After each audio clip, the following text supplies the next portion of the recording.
आप सब। I hope आप सब अच्छे होंगे। मैं डॉक्टर मनु स्वागत करती हूँ आपका अपने यूट्यूब चैनल प्रोफेशनल स्टडी में। जैसा कि आप सभी को पता ही है कि जो एग्जामिनेशन की डेट शीट है वो आउट हो चुकी है। आपके जो एग्जाम्स है फर्स्ट ईयर के 3 जून से स्टार्ट है। तो आई होप सभी बच्चों ने तैयारी जो है अपनी स्टार्ट कर दी होगी।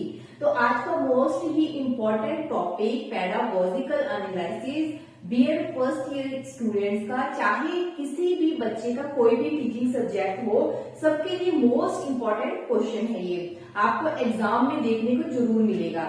ठीक है, तो वीडियो को स्किप ना करते हुए एंड तक देखना। किसी भी बच्चे की कोई क्वेरी होती है या कुछ नहीं समझ आता तो मुझे कमेंट बॉक्स में कमेंट करके पूछ सकते हो। मैं कोशिश करूंगी कि आपको जो इम्पोर्टेंट लेक्चर है वो आपके फाइनल एग्जाम से पहले कंप्लीट कर दूं। तो चैनल से जुड़े रहना और इसको सब्सक्राइब करके रखना, क्योंकि स्टूडेंट्स आपका एक सब्सक्रिप्शन ही मुझे मोटिवेशन प्रदान करता है कि हाँ, बच्चे जो है मेरा दिया हुआ लेक्चर पसंद करते हैं, उनको इससे हेल्प मिलती है। तो और कुछ नहीं, वीडियो अच्छी लगे तो लाइक और चैनल को सब्सक्राइब करना ना भूलना। ठीक है, पेडागोजिकल एनालिसिस, शिक्षा शास्त्रीय विश्लेषण। तो पेडा का मतलब क्या होता है? पेडागोजिकल जो है एक ग्रीक वर्ड है। पेडागोगस से ये लिया गया है। पेडा का मतलब होता है चाइल्ड, एगो का मतलब होता है लीड।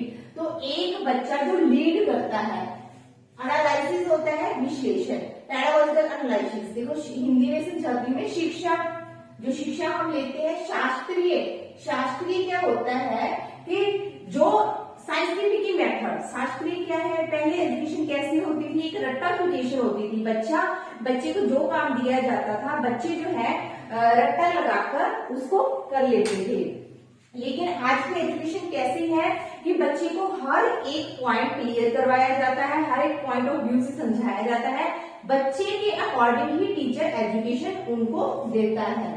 ठीक है, तो शास्त्रीय क्या होता है? एक वैज्ञानिक तरीका है कि वैज्ञानिक तरीकों के द्वारा जो शिक्षा दी जाती है, दैट्स कॉल्ड पेडागोजिकल। शिक्षा शास्त्रीय यानी कि विज्ञान के ढंगों के द्वारा शिक्षा देनी, ये एक साइंटिफिक मेथड है जो स्टेप बाय स्टेप चलता है। पेडागोजिकल मतलब क्या होता है कि स्टेप बाय स्टेप चलना। जैसे आप कोई भी काम करते हैं, अगर उसे स्टेप बाय स्टेप लेकर चलते हैं तो वो काम इजिली और अच्छे तरीके से हो जाता है। फॉर एग्जाम्पल, जैसे मान लो आप चाय बना रहे हैं। अब एक तो क्या है कि सीधा पानी दूध वगैरह डाला, सब कुछ डाला और चाय बनकर तैयार होगी। लेकिन एक अपन स्टेप बाय स्टेप चलते हैं। जैसे सबसे पहले पानी डालते हैं, फिर उसमें चाय पत्ती डालते हैं, फिर चीनी डालते हैं और टेस्ट के लिए हम अदरक, इलायची, लौंग वगैरह डालते हैं। उसके बाद उबाल आने के बाद हम उसमें दूध डालते हैं और जितना उबाल आएगा उतनी ही चाय टेस्टी बनेगी। इसी तरह ही शिक्षा शास्त्री क्या है भी, किसी भी टॉपिक को करवाने से पहले उसे टुकड़ों में डिवाइड करना। जैसे मान लो ये पेडागोजिकल एनालिसिस करवा रहे हैं, तो सबसे पहले क्या है, इसका कंसेप्ट क्लियर करवाना, फिर उसकी डेफिनेशन देना, देन मीनिंग देना, फिर उसकी कैरेक्टरिस्टिक्स, मेरिट, यानी स्टेप बाय स्टेप चलना। ठीक है, उसके बाद आता है एनालिसिस। एनालिसिस क्या है? विश्लेषण क्या है कि किसी भी चीज को टुकड़ों में तोड़ना। जैसे मैंने पहले ही बता दिया आपको, खंडों में तोड़ना। तो शिक्षा शास्त्रीय विश्लेषण क्या होता है कि किसी भी चीज को खंडों में तोड़कर जब बच्चों के सामने हम प्रोवाइड करवाते हैं। एक आपने वर्ड सुना होगा लेसन प्लान, पाठ योजना। इसका मतलब क्या होता है कि टीचर जो है क्लास में जाने से पहले ही लेसन प्लान प्रिपेयर करते हैं कि बच्चों को आज मैंने ये टॉपिक करवाना है, इतने मिनट का करवाना है, इस मॉडल के द्वारा करवाना है, ऐसे समझाना है, बच्चों से क्वेश्चनिंग ऐसे पुटअप करनी है, पीके टेस्टिंग ऐसे लेनी है। तो वही चीज ये है कि पेडागोजिकल एनालिसिस क्या है कि किसी भी चीज को, किसी भी डॉक्यूमेंट को टुकड़ों में बांटकर बच्चों के सामने बताना, यानी स्टेप बाय स्टेप चलना। जैसे कि एक लेसन प्लान होता है। तो बच्चों के सर्वांगीण विकास के लिए शिक्षा शास्त्रीय विश्लेषण बहुत ही महत्वपूर्ण है। पेडागोजी ग्रीक वर्ड पेडागोगस से लिया जाता है। पेडा मीन्स चाइल्ड, एगो मीन्स लीड। ठीक है, तो बच्चे क्या है, एक सेंटर पॉइंट है और टीचर उसे पढ़ाता है। किसके अकॉर्डिंग? स्टूडेंट्स के अकॉर्डिंग ही। आज की शिक्षा नीति कैसी है? चाइल्ड सेंटर्ड है, क्योंकि बच्चों के अकॉर्डिंग ही टीचर को अपने मेथड चेंज करके पढ़ाने पड़ते हैं। तो ये एक साइंटिफिक मेथड है, स्टेप बाय स्टेप चलता है। चाइल्ड को ये लीड करती है। चाइल्ड को लीड कैसे करती है कि स्टेप बाय स्टेप चलकर बच्चे को, जैसे एक छोटा बच्चा होता है ना, एग्जाम्पल आप ये भी ले सकते हैं कि एक छोटा बच्चा होता है तो स्टार्टिंग में क्या है, सबसे पहले वो रेंगना सीखता है, उसके बाद धीरे धीरे है ना बैठना सीखता है, फिर थोड़ा थोड़ा खड़ा होना सीखता है, देन स्टेप रखना सीखता है। वही चीज ये ही है, ठीक है। एक साइंस मेथड है, साइंस ऑफ मेथड है कि वैज्ञानिक तरीके से बच्चों को कोई भी टॉपिक खंडों में डिवाइड करके बच्चों को समझाना। मास्टर प्लान है, मास्टर प्लान वही है कि टीचर क्लास में जाने से पहले ही अपने आप को इस तरीके से प्रिपेयर करे कि बच्चा जो भी क्वेश्चनिंग टीचर से पुट अप करे उस टॉपिक से रिलेटेड, तो टीचर उसे इजिली आंसर कर सके।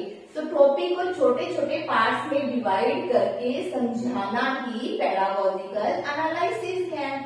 डिटेल्ड एनालिसिस है what is to be done by teacher, यानी कि एक ऐसा विश्लेषण है कि टीचर ने क्या करना है।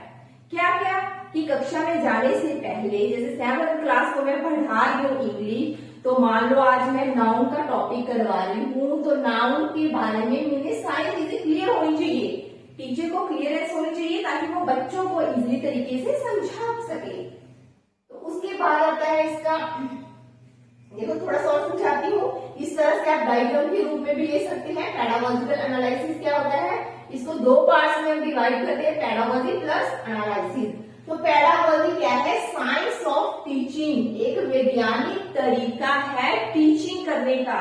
एक वैज्ञानिक तरीका कैसे कि टीचर उसमें नई नई चीजें इंक्लूड करता है, टॉपिक को इंटरेस्टिंग बनाने के लिए model, chart, projector, slides, other जो भी टीचिंग एड है उनका यूज करके वो पढ़ाता है। एनालिसिस क्या होता है कि ब्रेकिंग डाउन ए कंप्लीट और एक कम्प्लेक्स, ठीक है, यानी किसी भी चीज को टुकड़ों में डिवाइड करके पढ़ाना ही क्या है, एनालिसिस है। तो क्या हो गया ये total, systematic and effective teaching learning process. तो ये एक सिस्टमैटिक है जो स्टेप बाय स्टेप चलती है, एक टीचिंग लर्निंग प्रोसेस है, टीएलपी है, कि बच्चे को कितना सिखाना है, कितना पढ़ाना है, किस तरीके से पढ़ाना है और कैसे पढ़ाना है, बच्चों के क्वेश्चन जो भी पुटअप करते हैं उनका आंसर कैसे देना है, कभी भी बच्चों को दंड नहीं देना, मतलब कि प्यार से समझाना और हर एक टॉपिक उसका क्लियर करना है। इसके ऑब्जेक्टिव्स क्या है, teaching activity as smoothly as possible. तो अगर पेडागोजिकल एनालिसिस तरीके से एक टीचर कोई भी लेसन प्लान प्रिपेयर करके लेकर जाता है तो टीचिंग जो एक्टिविटी है बड़ी ही स्मूथली और पॉसिबल चलती है। क्लास में जो एनवायरमेंट होगा, जब टीचर पढ़ा रहा होगा तो बच्चे बहुत ही इंटरेस्टिंग तरीके से लेक्चर को सुनेंगे, अपना रिस्पॉन्स देंगे, ठीक है। मैक्सिमम इसके द्वारा आउटपुट्स आते हैं वही है कि एक टीचर वही है कि बिना लेसन प्लान प्रिपेयर करके ही क्लास में जाता है तो वो बच्चों के आंसर्स जो बच्चे क्वेश्चन पुटअप करते हैं वो आंसर नहीं दे पाता और बड़े ही अट्रैक्टिव तरीके से नहीं पढ़ा पाता, ठीक है। अगर कहीं भी किसी बच्चे को कोई मतलब कि डाउट आता है, ये समझ नहीं आता तो कमेंट बॉक्स में पूछ सकते हो और ठीक है। तो अगर अच्छी लगे तो वीडियो को लाइक करना ना भूलें। अब इसके देखिए स्टेप्स, ये इंपॉर्टेंट चीज है। अगर आपको स्टेप्स आ जाते हैं तो किसी भी क्वेश्चन का आप पेडागोजिकल एनालिसिस क्या कर सकते हो। देखो बीएड में क्वेश्चन कैसे बनता है कि व्हाट इज पेडागोजिकल एनालिसिस, शिक्षा शास्त्रीय विश्लेषण क्या है। या तो आपको कक्षा दी जाएगी, कक्षा 7वीं का या 8वीं का या 9वीं का जो आपके टीचिंग सब्जेक्ट है, मान लो आप सोशल साइंस का पेडागोजिकल एनालिसिस कर रहे हो कि इस कक्षा 7वीं का सामाजिक विज्ञान का टॉपिक भी पेपर दिया मिलता है कि पर्यावरण के ऊपर इसका शिक्षा शास्त्रीय विश्लेषण कीजिए। तो सबसे पहले तो आपको पर्यावरण के बारे में सारी चीजें पता होना चाहिए, ठीक है, टॉपिक क्लियर होना चाहिए। पेडागोजिकल एनालिसिस देना है, किसी भी चीज को टुकड़ों में बांटकर पढ़ाना समझाना वैज्ञानिक तरीके से, दैट्स कॉल्ड पेडागोजिकल एनालिसिस। उसके ऑब्जेक्टिव्स देने हैं आपने, स्टेप्स के अकॉर्डिंग ही पेडागोजिकल एनालिसिस करना है। जैसे सबसे पहला स्टेप क्या है, कंटेंट एनालिसिस। कोई भी कंटेंट है, मान लो आपको ये शिक्षा शास्त्रीय विश्लेषण ही करवा रही हूँ तो ये कंटेंट है, इसका एनालिसिस कैसे, इसको टुकड़ों में बांटना। जैसे मान लो मैं शिक्षा का टॉपिक करवा रही हूँ तो सबसे पहले क्या है कि एजुकेशन शब्द किस भाषा से लिया गया है, इसको एजुकेशन क्यों कहा गया है, ठीक है। शिक्षा, जैसे शिक्षा धातु से ये ली गई है, कहाँ से ली गई है, कैसे है, उसका मतलब फिर उसके बाद स्कोप बताऊंगी, इसका पहले कंटेंट बताऊंगी, ठीक है, फिर इसकी डेफिनेशन बताऊंगी, मीनिंग बताऊंगी, फिर जो भी आगे इसके स्टेप्स आएंगे वो शेयर करूंगी। तो वही चीज है, मान लो पर्यावरण का टॉपिक है तो आप क्या लिखोगे कि बच्चे जो है वनों के लाभ के बारे में आसानी से समझ सकेंगे। ये मैं अलग से कराऊंगी टॉपिक, जस्ट समझा रही हूँ आपको, ठीक है।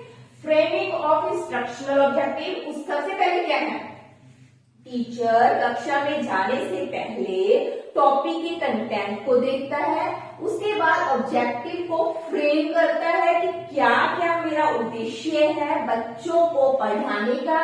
देन उसके बाद मेथड देखता है कि मैं किस मेथड से बच्चों को पढ़ाऊंगा।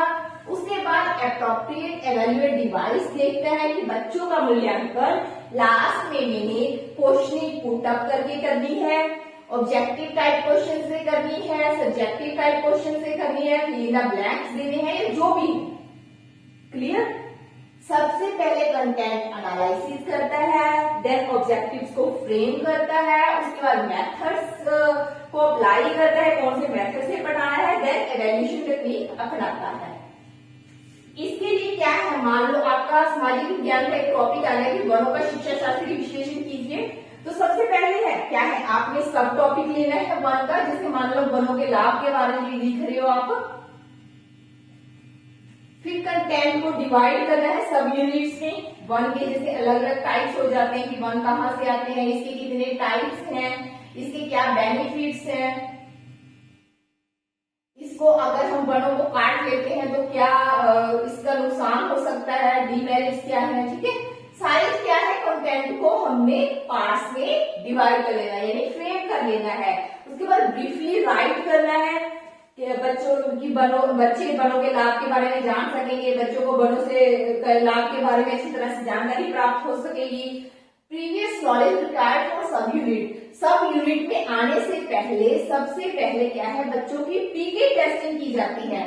मान लो हम क्लास में वनों का टॉपिक पढ़ा रहे हैं, तो आप कक्षा में जाओगे जब, तो क्या पूछोगे कि गुड मॉर्निंग स्टूडेंट, कैसे हो आप सब, ठीक है। तो आप क्या है, एक बेंच पड़ा होगा, उसकी तरफ इशारा करके कहोगे कि व्हाट इज दिस, बच्चों ये क्या है, तो बच्चे कहेंगे सर ये बेंच है, मैडम ये बेंच है। तो आप पूछोगे कि ये बेंच हमें कहाँ, ये किससे बना हुआ है, तो बच्चे कहेंगे लकड़ी का बना हुआ है। तो लकड़ी हमें कहाँ से प्राप्त होती है, वनों से प्राप्त होती है। यस माय डियर स्टूडेंट्स, तो आज का जो हमारा टॉपिक है वो है वनों, वन के बारे में मैं बताने जा रही हूँ आपको, ठीक है। फिर आप टॉपिक अनाउंस करोगे। इंस्ट्रक्शनल ऑब्जेक्टिव्स वही आ गई, सिलेक्ट अप्रोप्रिएट टीचिंग स्ट्रेटजीज, उसके बाद स्ट्रेटजीज टीचर बनाता है कि कौन से मेथड से पढ़ाना है, कैसे पढ़ाना है, वो सारी चीजें। इस तरह से आप डायग्राम बना सकते हो, इसका ऑब्जेक्टिव्स का फ्रेमवर्क कैसे आप कर सकते हो, पेडागोजिकल एनालिसिस कंटेंट कैसे होता है। एक मिनट में ये रब कर देती हूँ, उसके बाद बताती हूँ आपको, ठीक है।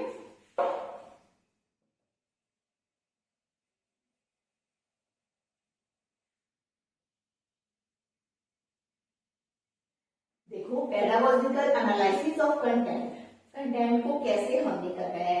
सबसे पहले क्या है, हमारा टॉपिक हम सिलेक्ट करते हैं, कौन टॉपिक सिलेक्ट करता है, टीचर। कंटेंट करता है, उसके बाद ऑब्जेक्टिव्स को फ्रेम करते हैं कि मेरा क्लास में जाकर पढ़ाने का क्या उद्देश्य है। अगर मैं वन पढ़ा रही हूँ तो बच्चों को वनों के लाभ के बारे में बताऊंगी, अगर वनों को काट लिया जाता तो उसके नुकसान के बारे में बताऊंगी, ठीक है। तो ये ऑब्जेक्टिव फ्रेमवर्क कर देते हैं। उसके बाद टीचिंग मेथड्स अप्लाई करते हैं कि किस मेथड से पढ़ाना है मुझे, मैं ब्लैक बोर्ड के थ्रू ही समझाऊंगी, बच्चों को पूरा वनों का चार्ट लगाऊंगी, बच्चों को प्रोजेक्टर के थ्रू समझाऊंगी, तो वो सारी चीजें। उसके बाद क्या है, हमारा इवैल्यूएशन का कंटेंट आ जाता है, ठीक है, कि मूल्यांकन किस तरीके से बच्चों का करना है मुझे। तो बच्चों को क्या है, शॉर्ट टाइप आंसर्स बताऊंगी, क्वेश्चन पुट अप करूंगी, लेंथी क्वेश्चन पुट अप करूंगी, ये जो भी है। बस यही था हमारा आज का टॉपिक। अगर आपको ये स्टेप्स क्लियर हो जाते हैं तो किसी भी टॉपिक का आप content analysis, pedagogical analysis easily तरीके से कर कर सकते हो। अगर आप चाहते हो कि मैं कोई भी एक टॉपिक लेकर आपको step by step pedagogical analysis उसका करके दिखाऊं तो कमेंट बॉक्स में मुझे कमेंट कर दें। मैं नेक्स्ट लेक्चर पेडागोजिकल एनालिसिस कैसे किया जाता है वो सारा आपको समझा दूंगी, ठीक है। तो ये था हमारा आज का लेक्चर। आई होप आज के लेक्चर से आपको समझ आई होगी। अगर समझ आई है तो वीडियो को लाइक, चैनल को सब्सक्राइब करना ना भूलें और बच्चों को भी शेयर करना ताकि उनको भी इनसे हेल्प मिल सके, क्योंकि आपका किसी की जितनी हेल्प करते हैं तो भगवान भी हमारी उतनी ही हेल्प करता है। तो that's all. Thanks for watching. Have a nice day. Thank you.